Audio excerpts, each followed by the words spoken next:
Hi, I'm Ann. Hi, I'm Hannah. Hi, I'm Pam. Hi, I'm Marie, and we are coming to you live from Austin, Texas, because it's Happy Woolly Wednesday! Hey everybody, happy Wednesday, happy spring. It's what, like 90 today? Well, if y'all were here visiting with us in Texas, you would know why we grumble about the heat so much. It's just starting to warm up. Did you guys do anything fun for Earth Day? A little bit. I'm pretty sure it was outside. I'm pretty sure I planted a tree. A little walk in the woods with my dogs. And last week we had such a great time with some members of our local Fiber Arts Guild came. That was pretty fun, huh? That was All blast. the wet felting we did. So maybe we can do that on a Woolly Wednesday too. Yeah. That might be fun. Hey y'all, we are Living Felt. We're so glad to have you here with us today, and we're going to wet felt some flowers today. Are y'all ready? We're ready. We're going to get started. Thanks for being here, y'all. Hey everybody, happy Wednesday. I'm Marie. We are Living Felt based in Austin, Texas. If by chance you can't see the video playing, click on the left margin on Living Felt Friends in the group and then scroll so that you can see the video. You should be seeing us play live. If you are watching now with us, feel free to check in, say hi, and let us know where you're from. You see that some of our veteran friends are doing the same thing. Feel free to share with us anything about your day or your week. We'd love to hear from you. And if you're watching the playback, you are welcome to say hi as well, ask questions, or chime in. So I'm going to say hi to a few people here. Oh, there's Connie. She says it's only 60 in Illinois. We love 60-degree days, Connie. We sure do. There's Gilda in Maryland. Great. Oh, there's Penny, who was just here. Oh, and there's Terry Peacha. Hi, Terry, all the way in Canada. Cece is in the North Woods. She says it's finally sunny there. Hi y'all, it's so nice to see you, and thank you for being here. If you're joining us for the first time, welcome to Woolly Wednesdays. We like to do this almost every Wednesday, all year long, and that's just spend an hour hanging out with our BFFs. And today we're actually going to wet felt together and do some very simple wet felted flowers. So I hope that you're prepared and felting along with us, and if you're not, that's okay. You can felt along later. What I do want you to know is at the end of every show we give away some super fun prizes, so I hope you'll keep watching. And how you win a prize is by chiming in. So say something meaningful, say something clever, make a nice suggestion, and our producer Ann is writing down your names, and your names go into a hat, and we'll draw for prizes and presents at the end. Okay, are y'all ready to get started? Let me see. So happy Woolly Wednesday, Oregon. Everyone's ready. Connie Wood says Shenanigans says hello. Hi Shenanigans. Speedy's right down here having his Woolly Wednesday nap. Hey y'all, so today we are wet felting flowers together, and what we're going to do first is look at a few simple examples of flowers that you can wet felt.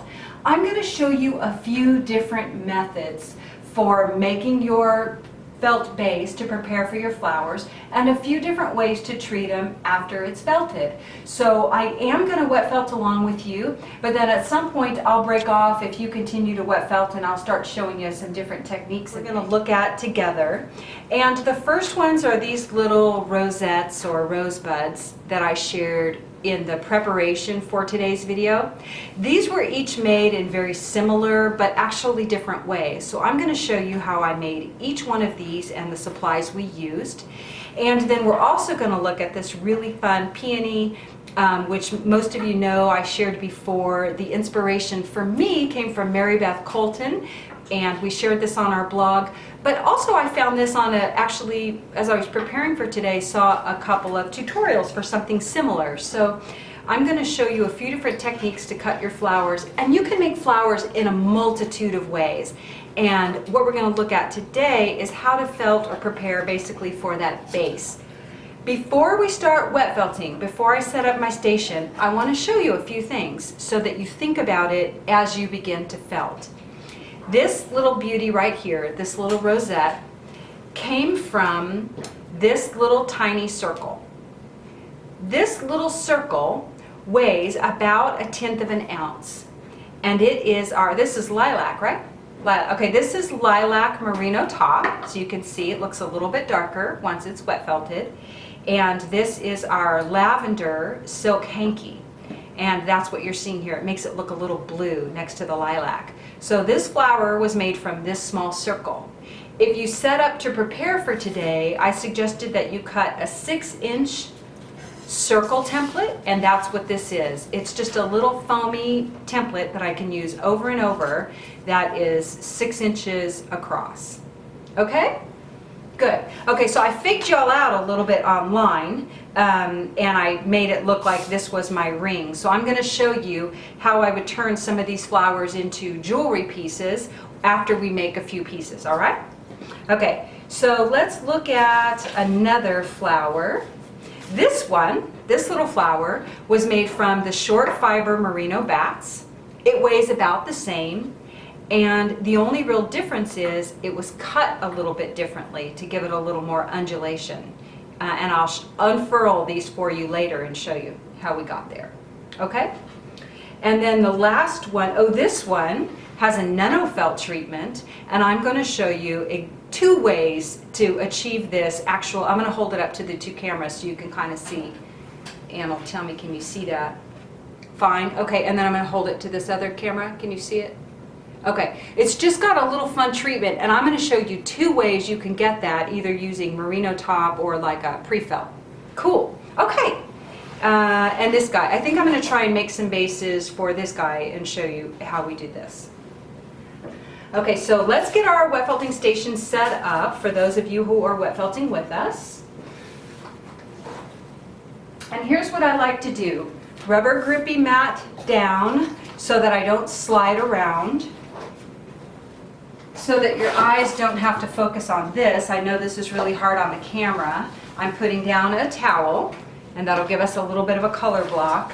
And then I'm just going to work on our super bubble. And for those of you who aren't familiar with this, we sell this in a few different sizes. It's like a pool or a spa cover, but it's a very heavy gauge and really good for felting on. Mesh. I've got 2 pieces of mesh. I like to work with 2 pieces of mesh so I can flip my work easily. Anything, Ann? Just interrupt me because I'll keep talking. We're just really excited for felting flowers. Cami says she loves the yellow one, and Lily Bachelor shares that she's just so excited for the flowers today. Here's what I do, y'all, is I'm going to put this resist. You can either put it under your bubble or just under your mesh. It's just a guide. I just use it as a guide for laying out my fibers. And then the second piece of mesh will go on top. So today I'm gonna make at least one with our merino top, and this is just our natural white, which we call French vanilla. So this is just like an unbleached white, if you will, and this is our Sunset Bliss Merino Silk Blend. Absolutely one of my favorites, and that's how I made this begonia. But if you're working with pre-felt today, it's really fun and easy to work with pre-felts. This is our 19 micron pre-felt, and this is a single thickness. And if you're working with pre-felts, you can just cut them to shape, and you can do single thicknesses. So I have some here that I made from these same size circles, and we'll cut those up in a minute and make some fun shapes. So you can use pre-felt or merino top or merino silk blends. Okay? And Cece Smith wants to know on the super bubble, bubbles up or bubbles down? I put the bubbles up because I like to use it as a fulling surface. And in this case, it's just kind of a shock squishy surface to work on. I'm going to show you how I like to roll these too. And Lynn wants to know, can you use the bubble wrap that is for packing? Absolutely. I have friends who use that completely, and they even rub with it or rub on it. Yeah, you can use it for packing. Most people like the medium bubbles. They're close kind of to this size. Okay, so here's my fiber, friends, and here's what I want to tell you. Your roving is usually, your top is usually this big and beefy. The best thing you can do for yourself is to split the thickness. So just get a short length like this, and then split the thickness so that you can control the layers. So here's what I do. I'm going to split the thickness once, and then I'm going to split it again, and then I'm going to split this one again too. Now you can do on these flowers, I would say 2 or 3 layers. It doesn't really matter. You want at least 2 layers. But let's look at how to lay that out. And Leslie wants to know, would MC1 work for this? You can absolutely, wet felt MC1, you absolutely can. I just like how thin and ruffly this gets. Okay, so notice how, to make sure everyone can see this, I probably shouldn't have chosen to work with white, but notice how narrow this is. And when I pull this off, I want my mesh, I want it completely within the bounds of my mesh. And when I pull this off, this is what I do. And everybody's going to be a little bit different. Somebody you see is just going to use 2 fingers. For me, I use this thumb to help make my fiber very flat. And then I like to smooth it out so there are no gaps between the fiber. And then I'm just going to pull it off. And in this case, we're going to sort of bicycle spoke it around.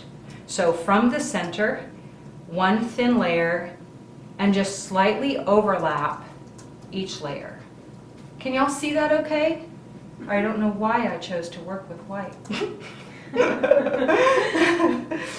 I guess because that's what I had already done. Okay, so I'm going to bicycle spoke that out.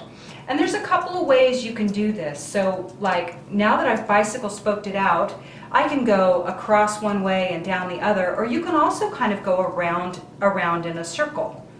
You can just lay your fibers starting on the outer edge and lay around in a circle.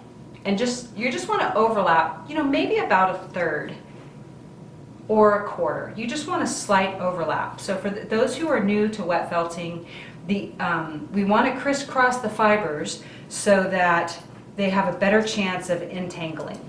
And batting, whether you use the short fiber bats or even the MC1 bats, are already largely mixed up, but still for good practice, you can still kind of mix them up.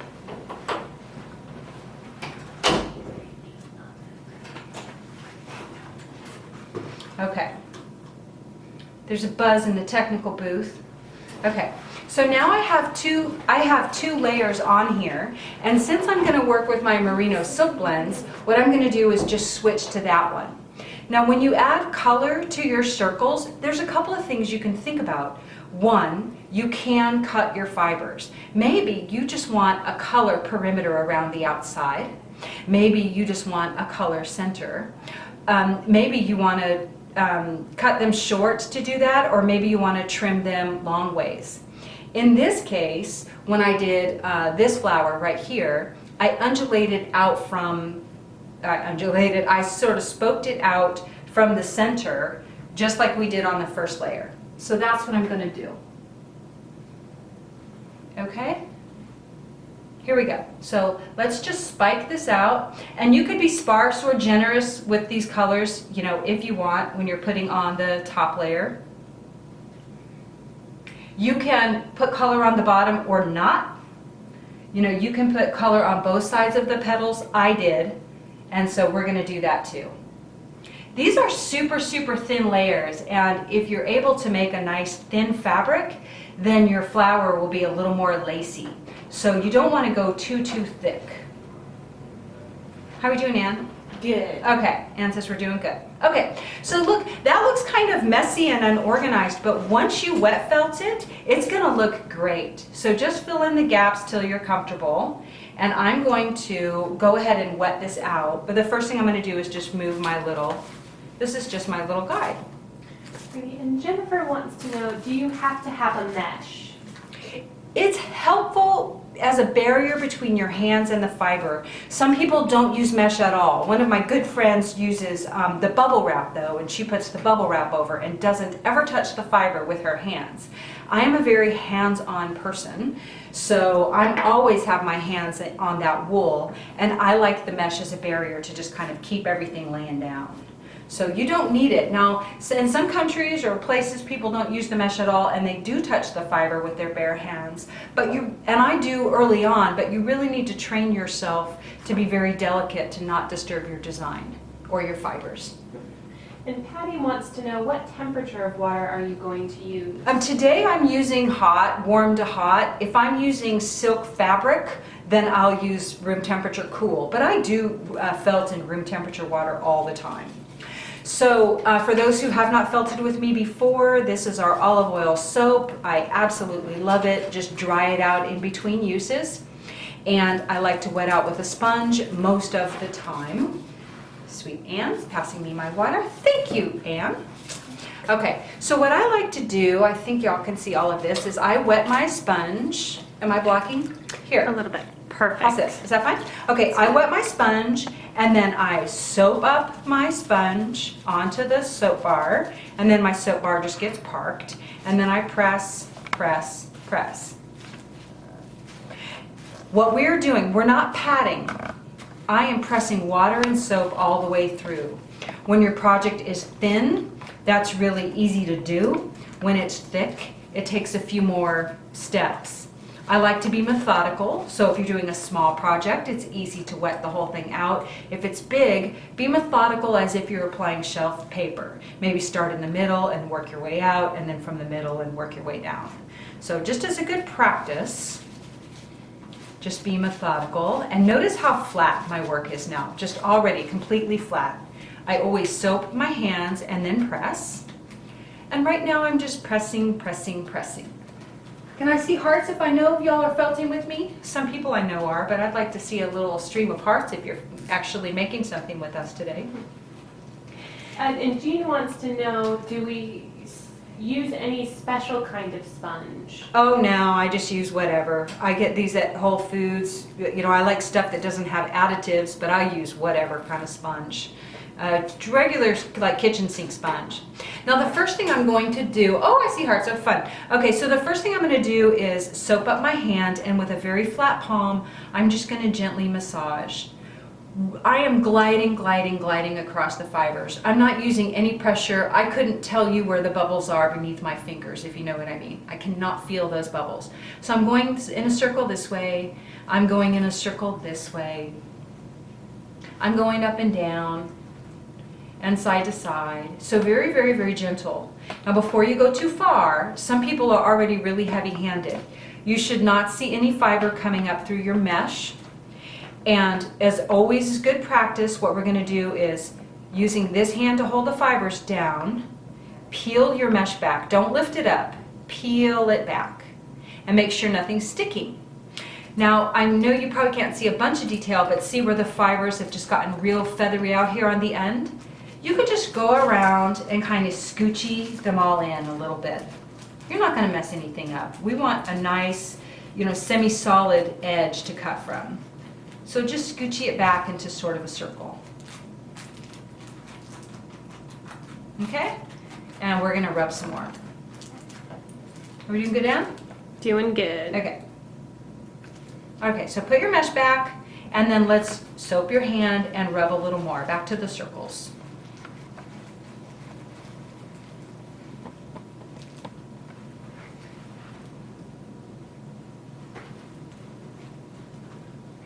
So would pre-felt with silk work? Yes, absolutely. Pre-felt with silk will work. You can wet felt,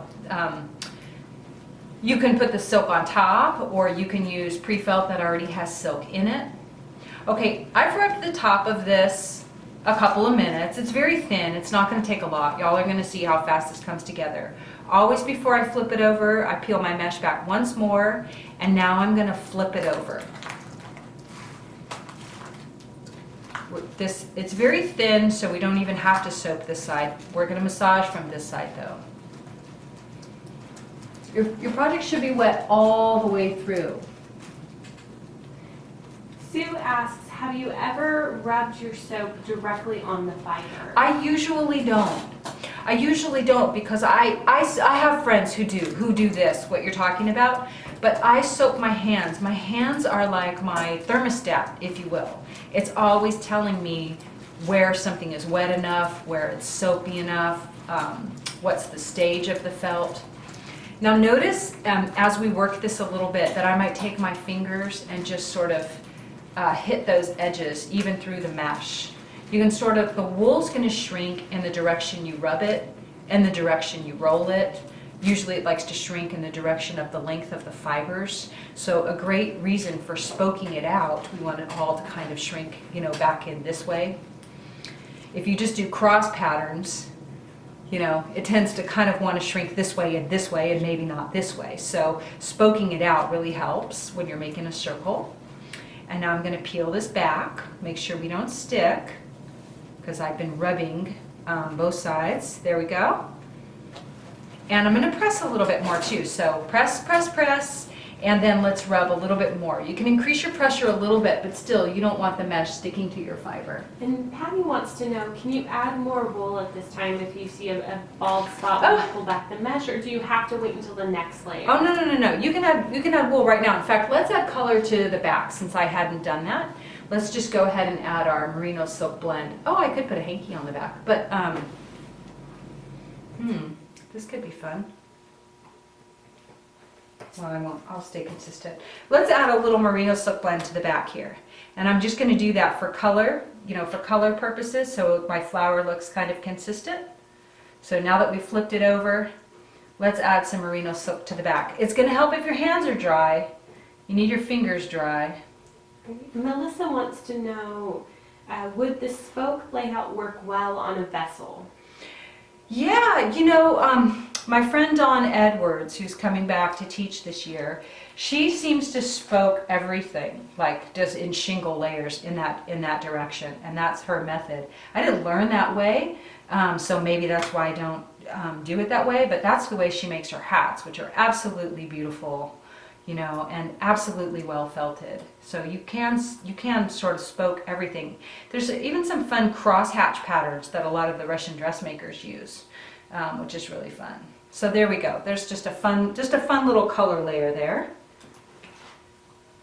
Alrighty, and Debbie and Jennifer shared that they're both really happy that we're doing this demo. They've been wanting to try a small, quick project for the first time, so this is perfect. Oh yeah, this is perfect. And I'm going to show you, I promise, before we go, I'm going to show you a couple more ways you can do this. So notice that I put the fiber on, I'm soaping it up, and we hadn't felted it, too far at all. And we can get these layers to migrate with the layer below.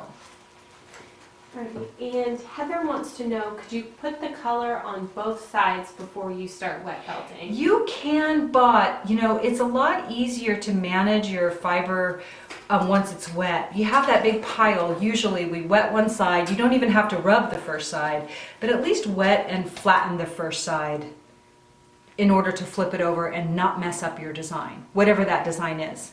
Now I'm going to show y'all a little bit. We can hand rub this thing the entire way, but I want to show you how to roll.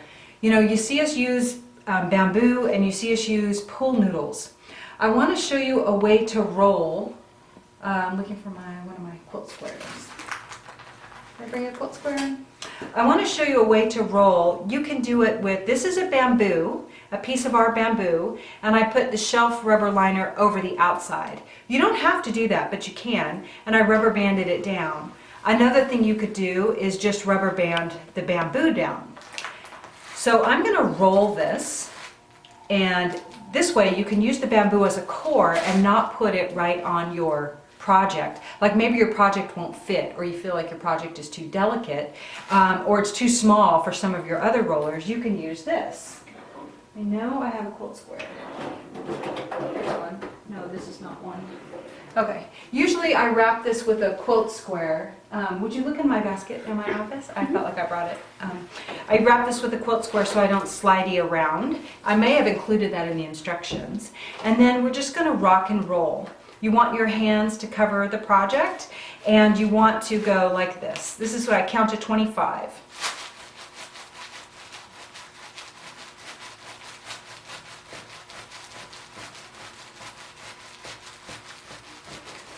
After 25, I give it a quarter turn. And rub on that. So here I have my quilt square. Thank you, Anne. Here's my little quilt square. The quilt square helps you from sliding around. You could also use like a dish towel or a hand towel. The quilt square is nice because it gets wet and stays wet and it's not too bulky. And Luann wants to know, how thin are you going to go? Do we know what that means? With that flower? Notice that after each 25 rock and rolls, that I give it a quarter turn. And we're gonna do this 100 and then unfurl it. I like to rub less or roll less and check my work rather than go really far and find that I'm stuck to my mesh. So I'm on my last 25. And Linda shares that she thought you removed the mesh before rolling. Won't the mesh stick during the rolling? Not if you're gentle. Not if you're gentle, like I'm not using a lot of pressure and I'm not going very far either. Like notice I'm not rolling, real aggressively back and forth. And now I'm gonna unfurl it and check. So what I prefer to do is, to stop and check. And we'll take the mesh off once our fiber is starting to shrink and starting to get a little more formed. So don't worry about it if it clings a little bit to your mesh, but see how easy that was to come off? And now I'm gonna flip it over. This is the way I rolled, so for the moment, I'm gonna stay in the same direction, and then I'm gonna peel back my mesh. Is everyone seeing okay? Mm-hmm. Okay, good.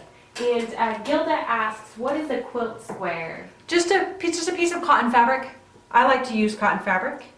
And Pat wants to know, could you use the wooden palm washboard as well? Yes, you can use the wooden palm washboard, you can. Rolling is real easy to control, and we're gonna felt this in a few different ways, so whatever tools you like to use.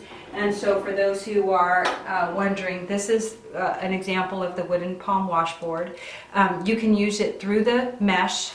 It is really designed in place of rolling, so when you use the palm washboard, you can go in a circle, you can go up and down, and you can go side to side. And you can use it through the mesh.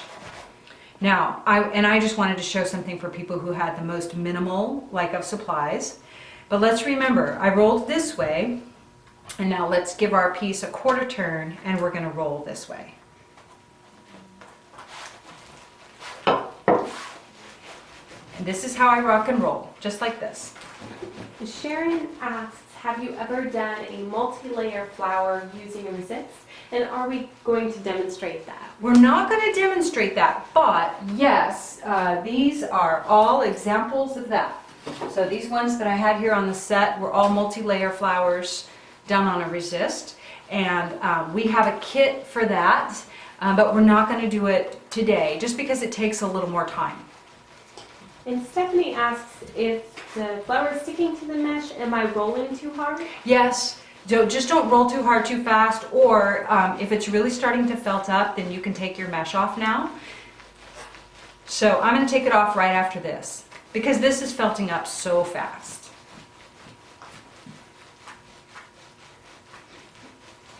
Cece says the soap feels so good on the hands.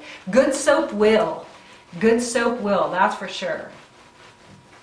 Okay, so let's check our progress here. I'll take these guys back off.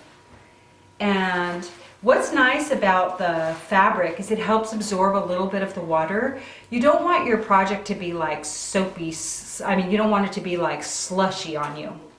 Okay, so check this out. Let me peel all this stuff out of the way.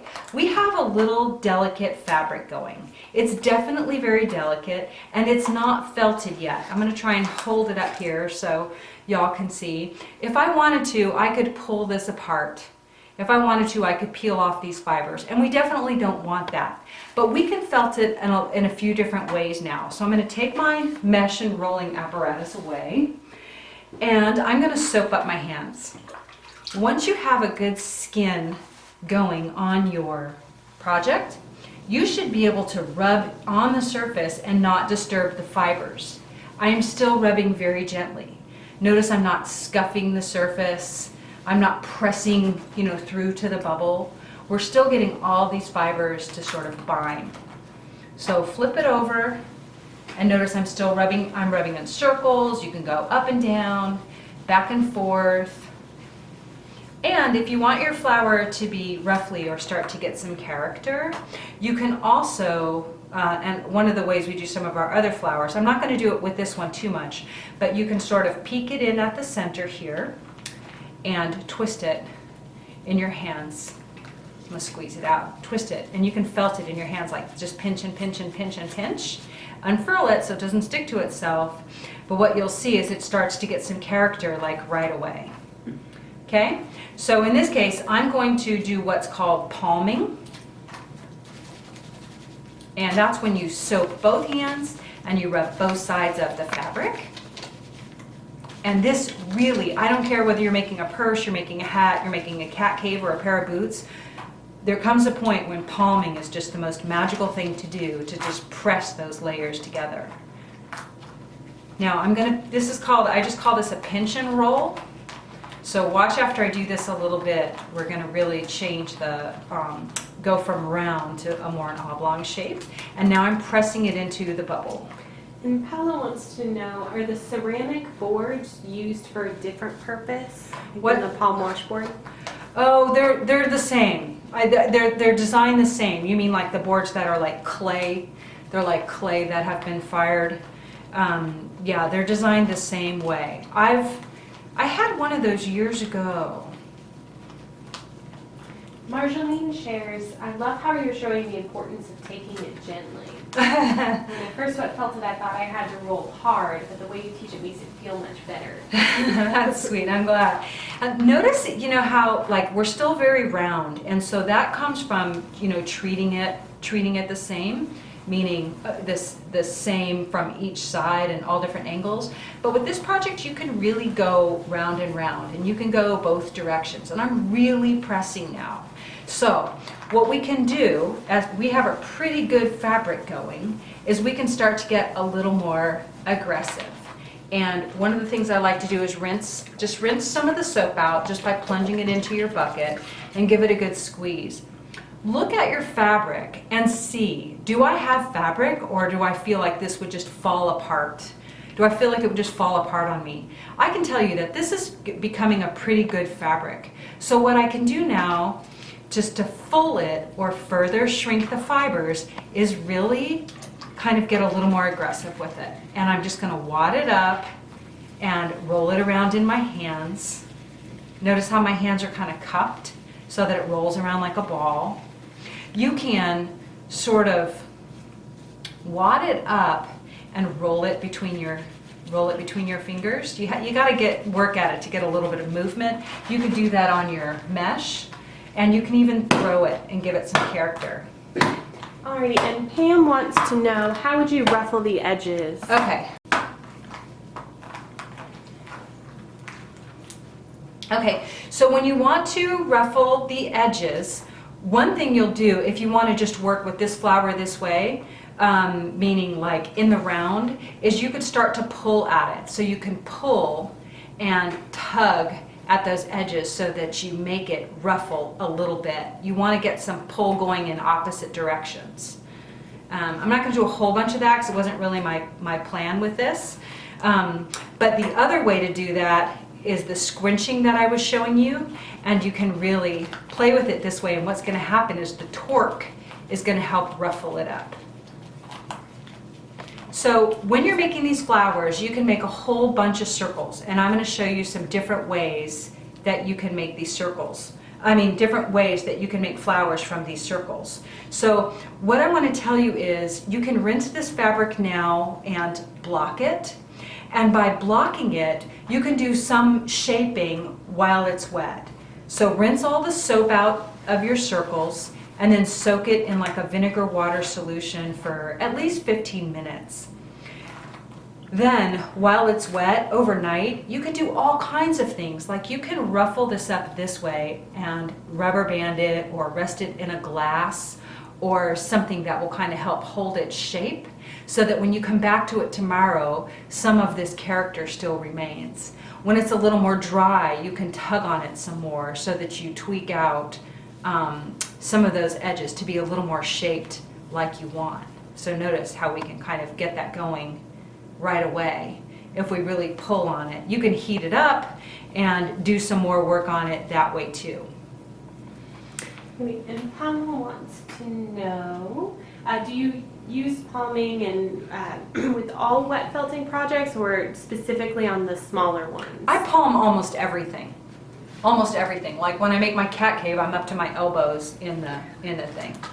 Okay, so while y'all are felting, some of y'all still work on your circles, what I'm going to do is jump to the peony. and show you how we shape the peony from circles just like this. So I'm going to move my wet felting station out and my other flowers in. Keep working on your circles so that if you want to make the peony, you need at least 4 of these. You can have 4 or 5. And Judy asks, does it get fuzzy on you when you just roll it around in your hand? You want to, before you get rough with your fiber, when you're wet felting, before you get rough with it, like rolling it around your hands, like I was saying, like I did and like Judy asked about, you want to have good felt integrity before you do that. Because if you get rough with it before getting a nice skin to form on your fabric, then it will be a rougher felt. So make sure that you have a really good skin formed and a good soft felt stage before you get rough with it. And that's going to kind of come with experience, kind of like making dough, if you know what I mean. But they don't get fuzzy if you wait till you have a good felt integrity. Good? Good. Okay, I'm going to move some stuff out of the way. And Stephanie wants to know, if we cut our edges later, do we need to treat the raw edges? Yeah. If you cut your edges later, we're going to look at some of that right now, Stephanie. That's a great question. Because if you cut your edges, it's going to look so much better if you felt it after. And so let's look at the peony, because that's a great example to jump to for this. And coming up, we're going to show how to attach the flowers to something, right? Yep. Okay. So let's look at this peony, which was made from fabric just like this. Can everyone see? My live is. I feel like the live camera moved. Can we move that? Let's move that back over to the space. Okay. Okay, friends, so here's the peony. So I'm going to unfurl the peony. And is that camera still good without the other one in it? Okay, good. I'm going to unfurl this so you can see how to make this from circles like this. Okay, you need it. I'm going to unfurl this flower to show you how to make this flower. I'm going to show you. Okay, I'm going to unfurl this flower to show you how to make it from circles just like this. Okay, so I think this was made with 4, but you could do 5 if you wanted it even busier inside. And here's what we have. Get my pin cushion. Okay. Are we good, Ann? Okay. So here's what we have with this. I'm going to pull this whole lop off. So this is an unfelted stem. I meant to have it done by now. So here's what we have. First thing is, you can see, this is the base petal. And all we did was take a circle like this and then go around and cut in. So I made 1, 2, 3, 4, 5, 6 petals. And all we did was go around and semi-round these. You can leave these just as they are and cut in these little dips. After you cut it, felt it a little bit so that you kind of seal the edges. You can still see that it was white underneath, but you want it to get that ruffly texture. So do wet felt it again after you cut it. So you're going to make one of those. And then you're going to make one very similar, but slightly smaller petals. So this one has 1, 2, 3, 4, 5, 6, 7, 8, 9, just to give you an idea. But it's about the same size. And what we did was cut a hole in the center, cut the divots further, and then afterwards felt it, tweak it, felt it in your hand, rough it up so that it has lots of character and shape.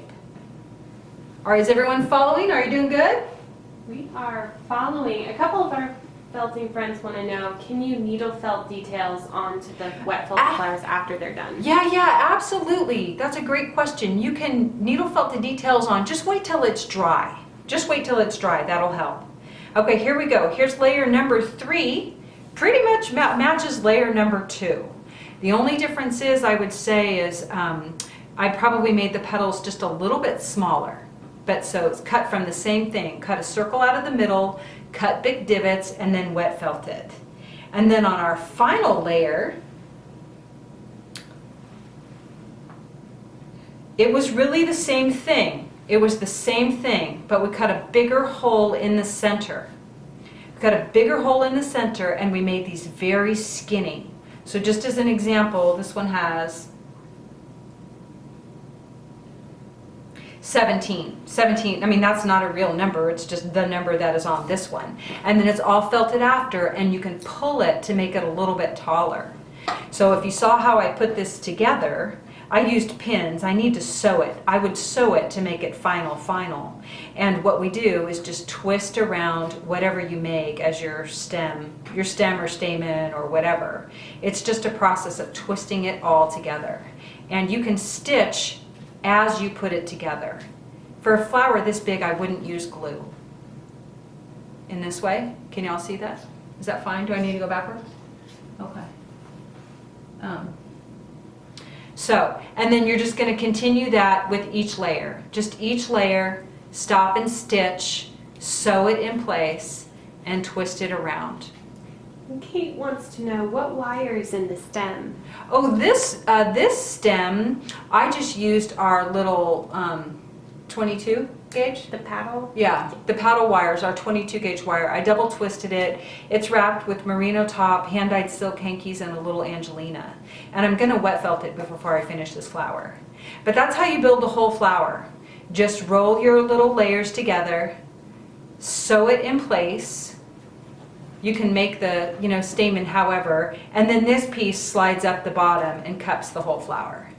And that's the whole thing. Is that good? Good. Cherie says, it's so pretty. It's my first time to see wet felting, believe it or not, and I'm almost tempted to try it. Cherie Davidson? Oh, bless your heart, Cherie. Okay, so let's set this one aside, and I want to show you some of these other little flowers that I made and how we got there, while hopefully y'all are felting. So let's start with my little purple bud, which I'm pretty sure I'm going to turn into this ring here, because I think that'll be really fun. So all we did was felt a circle, just like I made with you right now, using the hankies on top. And I have this just pinned in place. I'm going to stitch it in place and then glue it onto my ring, and I'll show you how. So let me unfurl this for you so you can see. You can start with a circle just like this, and what you do is you cut out this strip, and here's how you do it. Just take a piece of paper. My paper was created before I felted the flower, so it's a little bit bigger. And this is the cut line.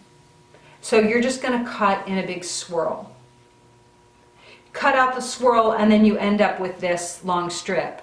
Now what I do is you can cut out the swirl and then felt it a little bit once you're done. What you see here is all of these edges where you see the hankies. You see here's hanky, hanky, hanky, and the hanky goes all the way to the edge. But then when you get up here, it's on the inner side, so it doesn't look like it's trimmed the edge. So you can make that the center of your flower, and I have the hanky on the outside.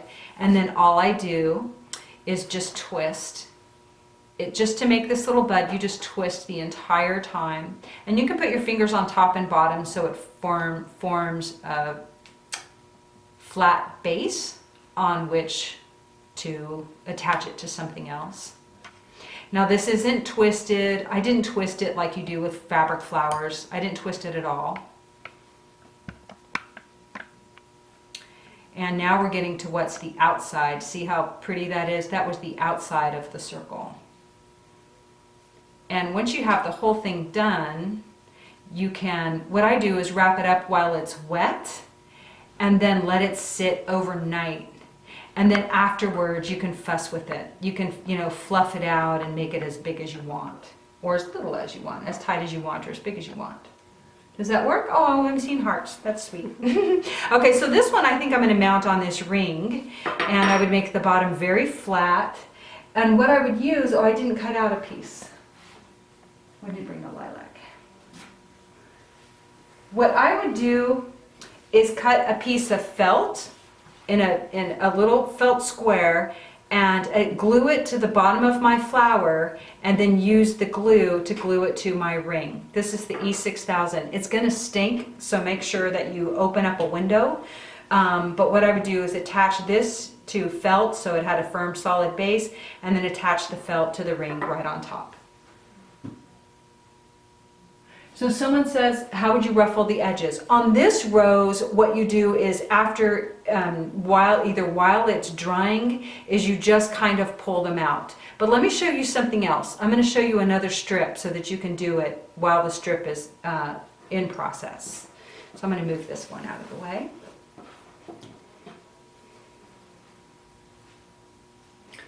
Here's another one. This one is really fun. And this one was made, oh, let me switch. I'm going to switch. Let's go to this one. Let's look at this one. This one's a little different, and I'll show you what's different about it. This one was cut from here. And what we did with this one is, what we did with this one is you can undulate the cut as you go through the spiral. So as you go through the spiral, instead of cutting a straight line, what you'll do is you'll bump, you'll just bump the edges as you cut. And you only need to do that for like on the initial cuts, because then the rest is all going to be on the inside. So we just roll it up the same way.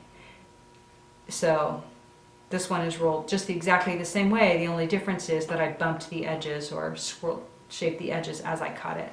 And that makes it look a little more roughly. This one was not wet felted after, but I would. Before I finish it, I would wet felt it after. And then this one, I suggested would make a really good bracelet. And can we all see that? Okay, so how would can you see it in this camera too? Okay, so how I would attach it to this bracelet. This bracelet is a old watch band that I got actually from the bead shop. I was telling Ann about it. So what I would do is cut a little felt square, make sure turn it into like a little button, and I would glue my flower to the felt and then attach it to my watch band. And that way you can move it to a hat. You can move it to a different bracelet, whatever you like. A couple of our felting friends want to know where you got the ring. Oh, this bling ring, my bling ring, I couldn't even tell you. It's like so cheap. It's the cheapest thing I own. Look at the copper coming through. I've had it for so many years. I used to wear it and I'm ready to cover it up. So I don't know. Buy it cheap. I have no idea. My bling ring. Okay, hey, I want to show you something else. Are y'all doing good? Are you having fun? Yeah. Judy shares that the purple flower looks like a ranunculus. Hopefully I said that right. Oh, yeah, I would have to try a ranunculus. Did you just cast a spell on me? Was that from Harry Potter? Okay, I made this flower with merino top, and I want to show you a silk chiffon, just an old tunic of mine that I cut up. But I want to show you a couple of things about it. First of all, this is how I block it, is just with a rubber band, so that it can sit all night and then you can kind of fluff and floral out the edges while it's drying. Can you all see that pretty good? Okay. I just see questions now about vinegar water. Is that really coming up now? That was earlier in the broadcast. Okay. Okay, so here's how this one is made. This one is swirled just like these guys, but the difference is I wet felted a long strip and I put my silk chiffon in there. Now I said this one was made with merino top. You can see that there are two different colors, but I'm going to show you a cheater way to do it too. So where's my silk? I lost my silk. Oh, it's on the floor. Okay, this is the fabric that's in these two flowers right here. So this is an old tunic that I cut up. So this was felted in a long strip, this one, and what I did was I folded it in half. You could make it more ratty, you know, and let these edges stick out so that they start to unravel. You could, I want to do it with like cheesecloth or make a gray one. I think like a gray rose would just be beautiful. So I folded this over and then I ran the fiber up here and out. So this is actually really wider than I initially wanted. And what I did was I doubled it up in half. Can you see that? I doubled it in half. And then I get to use all of that in the ruffleage of the rose, if you will, especially towards the end. So a cheater way to do this, or a fast way I should say, is with the pre-felt, and I made this one to show y'all with the pre-felt. Some of y'all like working with pre-felt. Don't feel like you're cheating, really. It's just so satisfying. Here's what you do. I cut about a 15-inch strip, and then my silk chiffon was about the same length. Then what you can do is split. Can you see this? Split the thickness of the pre-felt. Now you could use 2 layers, but I didn't want this to be too thick. So I split the thickness of the pre-felt, and then I sandwich the silk right in there. I know we're almost out of time, but I think we're doing okay. Okay, so you just basically make an opening.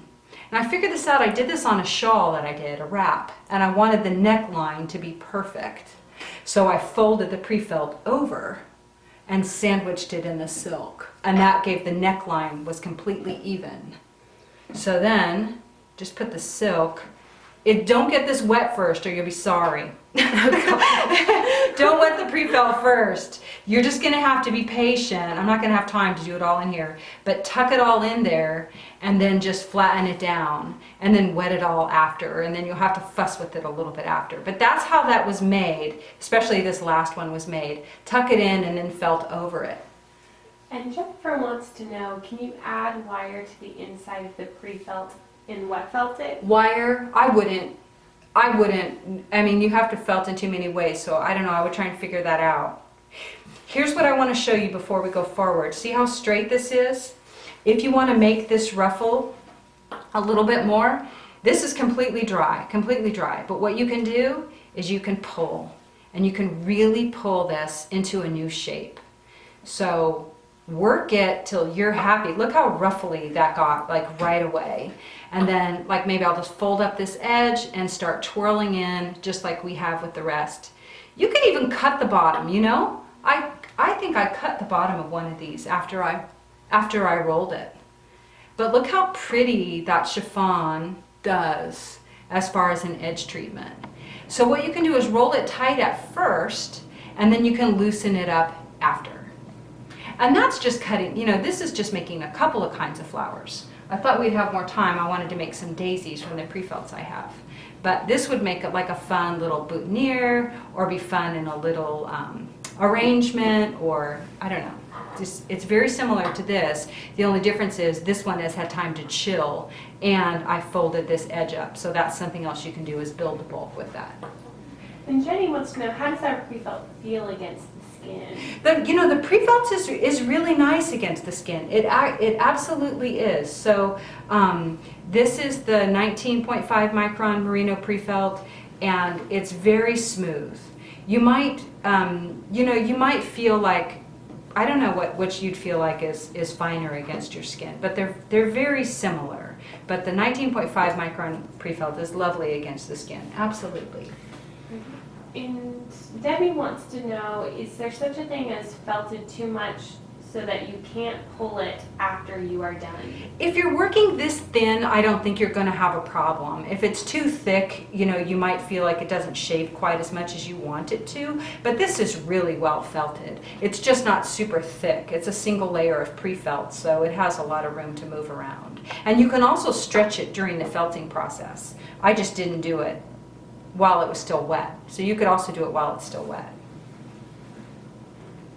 Okay. Any other questions? Oh, I wanted to show, I guess one more button. I just wanted to show one of the things I showed online was this leather bracelet, which my friend Tessa gave to me. And I had showed it off with this orange flower just as another idea. Again, I would attach the flower to the felt and then slip this on to here. So I would cut the pre-felt after, but just make a little button so that you can maybe move your flowers around, or put a magnet, or use a lapel pin or something like that. And then going back to folding the silk in between the layers of pre-felt, Linda wants to know, can you needle it a bit before wet felting it to help keep it in place? Linda, you probably could, but I make a point to never needle felt my silk because the needle is going to make it run. I just don't. But what you might do, if it's too bothersome for you, is you might tuck it in and wet it, and tuck it in and wet it. It really wasn't that fussy. I just didn't want to spend all the time here. And you could also sandwich it between 2 layers. That would obviously be much faster. Yeah. And Lindsay wants to know, how much does this pre-felt shrink? You know, it shrinks a pretty good amount, and I would say the more you pile on, the less it will shrink. But this is how much I shrunk these circles. Right there, that one, with nothing else on it. This is just a single layer of the pre-felt and me shrinking it as much as I absolutely wanted to last night because I want to make daisies from that one. Okay, y'all, we are turning back up. Thank y'all for felting along. I would love for us to spend, 3-4 hours felting flowers together, but hopefully this is a pretty good base. You feel a little more confident, like you can felt some on your own. And look, take off with this idea. I wanted to make daisies, and there's so many different kinds of flowers I love to make, but this simple idea, whether you make a long strip like this one, or you make bigger little circles. There's lots of ways, remember, that you can cut them and felt them after to get all kinds of different flower shapes. So I know you all are going to be on Pinterest tonight looking at hundreds of different wet felted flowers. And you know what? Look at paper flower tutorials too, and fabric flower tutorials too, or traditional felt, because it's going to give you some ideas for what you can do with your one-of-a-kind handmade fabric, like none of those other tutorials can do. I don't know what everyone's talking about, all kinds of stuff now we can't see, but you know what, y'all? It's time for us to give away some prizes. So the fairies are back. We're going to give away some presents. And did y'all make some flowers while we were away? I was doing a lot of different things. Needles right now. Okay, you have this one. Tammy, this one matches yours. Mm-hmm. And this is your hair. Okay, now we all have flowers. Okay, so we're going to give away some presents. Who's going to draw a name? First. Hannah's ready. Hannah's super ready. First. Melissa Scott. Yay! Melissa! Congratulations. Did she win, Ann? She won a wet felting of flower kit. Woo! So Melissa, this is for making one of the multi-layered flowers like the girls are wearing here, and that'll teach you how we do that. And look, I'll just say in advance, if your first one doesn't work, dig out your felting needles. Nice. Okay, next. Y'all go, y'all go. I've been talking all hour. Janet Smith. Yay! Janet! What's she winning, Ann? Janet won one of our Sunset Bliss designer packs. Oh, yeah. So the Sunset Bliss beautiful. designer pack is a collection of merino tops. You're going to get some merino silk blends, some hankies, some bling, and other fun stuff. And we thought that would be a really great collection to wet felt flowers from, for sure. Mm-hmm. So lots of fun to play with that. Thank you. Okay, last one. Jean Denson. Yay! Jean! Congratulations, Jean. What'd she win, Ann? She won the starter kit from Tandy Leather. Yay! That's awesome. So big thanks to Tandy Leather here in Austin, Texas. Our guest last week, Carmen, brought in this prize. So if you didn't see that tutorial, we learned all about leather, or at least a little bit, and how you might incorporate leather with your felt works. So this little starter kit has thread, has the punch, the hammer that we didn't have, Wow. some punches, and needles, leather needles for hand stitching, and a great buyer's guide, which, I'll spend all the time with that. That's awesome. So thank you guys for spending this time with us. We appreciate you so much, and we look forward to seeing your flowers online. Bye.